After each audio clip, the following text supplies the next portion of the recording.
Hello and welcome to the Open Book channel. My name is Oli Ander, your designated open book, and today I wanted to talk about the complicated and unfolding scandal involving the VTuber corporation VShojo. Although it's a little niche of a topic for this channel, I want to use it as a springboard for talking about corporate practice because the treatment of the VTubers under it has become common in many fields. It's disgusting and greedy, but it's also at this point not unexpected. For those who don't know, VShojo is a talent and management agency for VTuber creators. Although I use a VTuber model, I am not a VTuber in the traditional sense. When people refer to a VTuber, they mean someone uses a model in conjunction with being a popular streamer. I am not that. I am just a self-conscious, piddly little freelancer, and I don't have an affiliation with any agencies. Like any professional content creators, though, big VTubers need a team. Agencies like VShojo are appealing because they can help acquire sponsors,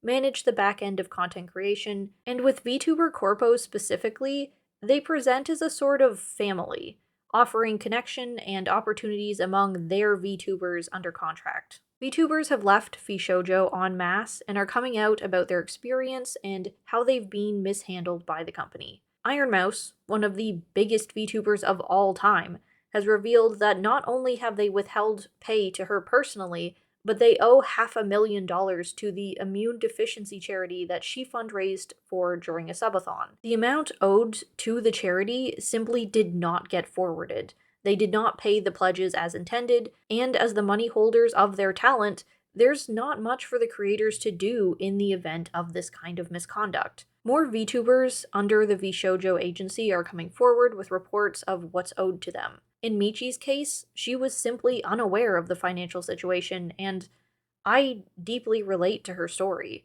Watching her announcement video was the saddest in terms of the emotional betrayal, the blindness. When you're in a position where you have a good relationship with your agency, why wouldn't you trust them?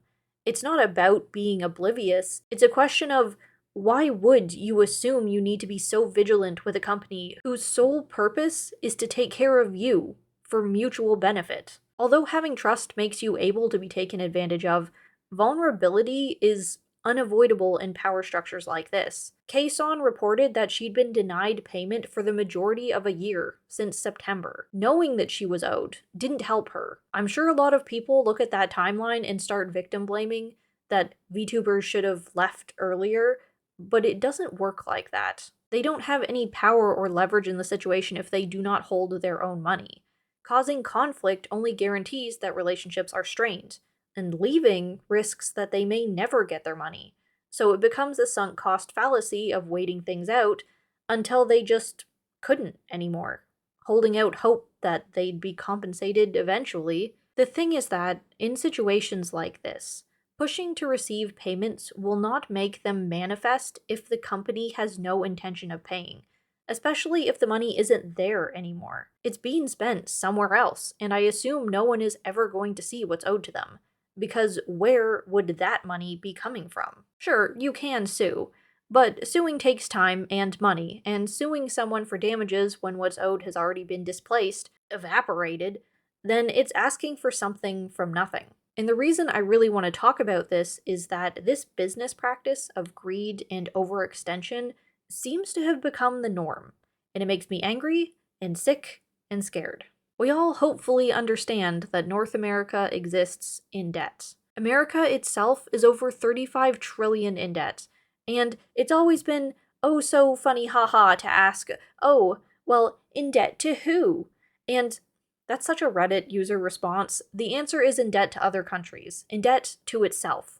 But the real question is, why? I'm not an economist, but it's plain to see that the system we're in doesn't work. On the small scale, any given person is able to take out loans that they're never actually intended to pay off in their lifetime, and that was always going to crash eventually. But that practice of passing the burden being allowed to happen with such large-scale multi-million-dollar companies is absurd, because it's not just mismanagement. The goal of companies now are to pay those at the top as handsomely as possible while they can, and then let the company fall through in the end. Nobody cares because there's no penalty worth not doing it. Like I said, you can't recover what's lost. It's not hidden away somewhere. The money is gone, consumed. I'm not a super experienced business owner or anything, but I know the difference between a sole proprietor small business and an LLC. The reason authors extend to found an LLC for themselves is if they're doing publishing on a larger scale,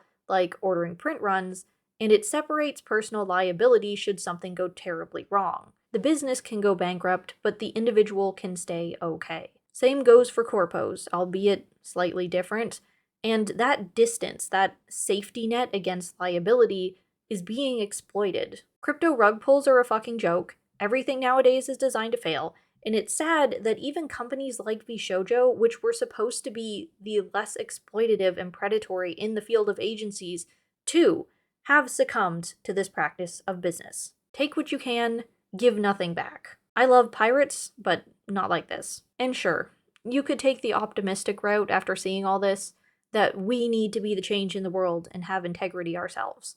And yes, we do.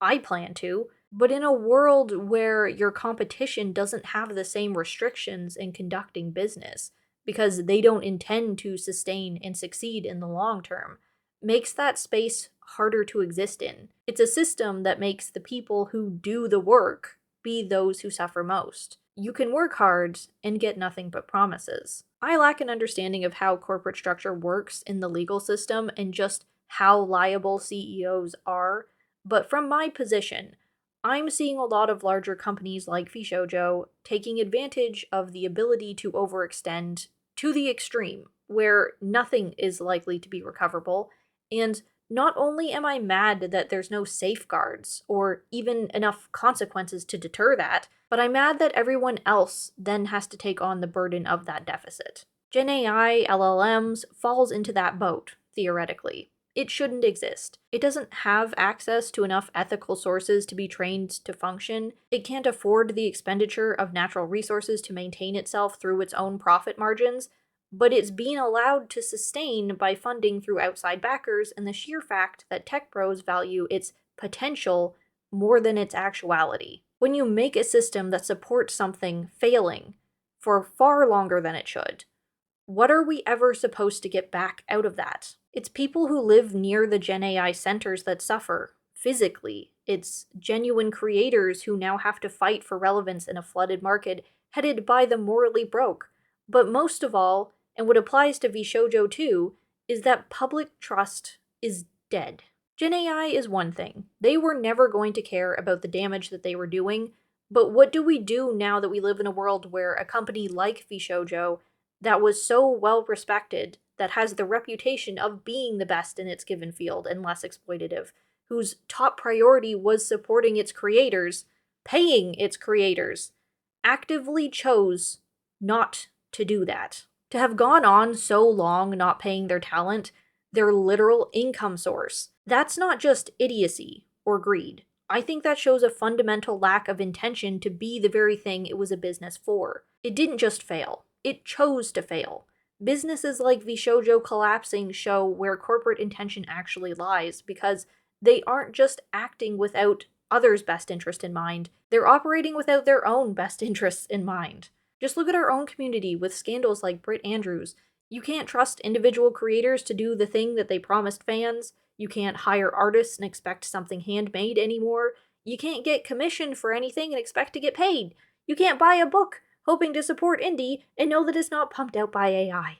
When the predominant business model is intended failure, how can we trust enough to invest anything in anyone else? The assumption that anyone other than yourself is operating under the same moral bankruptcy is the only safe bet that any of us can make. It's a dismal reality we're in, and I don't have much of an end here except to point this increasing trend in business practice out, that it's not a strategy, it's planned obsolescence in its final form.